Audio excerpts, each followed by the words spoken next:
Big boss హౌస్లో మొత్తానికి nomination process పూర్తయిపోయింది. ఇప్పటికే థర్డ్ వీక్ నామినేషన్లో 8 మంది హౌస్మెంట్స్ అయితే నామినేట్ అవుతూ వచ్చేసారు. ఇక్కడ ఊహించిన సస్పెన్స్ ఏంటంటే సోనియా నామినేట్ అవ్వలేదు, అలానే నాబిల్ కూడా ఎస్కేప్ అవుతూ వచ్చేసారు. ఇక మొత్తానికి 8 మంది కంటెస్టెంట్స్ వీళ్ళే: విష్ణుప్రియ, యష్మిని, ప్రేరణ, అభయ్, నవీన్, పృథ్వీ, మణికంఠ, నైనిక, కిరాక్, సీత ఈ 8 అయితే నామినేట్ అవుతూ వచ్చేసారు. ఇక నిఖిల్ కూడా చెఫ్ కాబట్టి తానైతే ఈ నామినేషన్ నుండి ఎస్కేప్ అవుతూ వచ్చేసారు. అయితే వీళ్ళందరిది ఒక ఎత్తు అయితే సోనియా నామినేట్ అవ్వకపోవడం మరో ఎత్తు అని చెప్పుకోవచ్చు.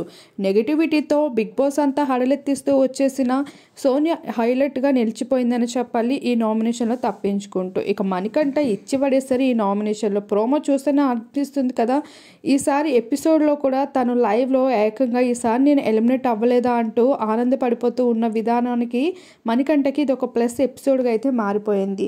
మొత్తానికి మణికంఠలో మనం ఎక్స్పెక్ట్ చేసిన దానికి మించిన కంటెంట్ అయితే అందించేస్తూ ఉన్నాడు. మరి మణికంఠపై మీ అభిప్రాయం ఏంటి? తప్పకుండా కామెంట్ చేయండి. అలానే ఈ వారం ఎవరు ఎలిమినేట్ అవ్వాలనిపిస్తుంది అనేది కామెంట్ చేసేయండి.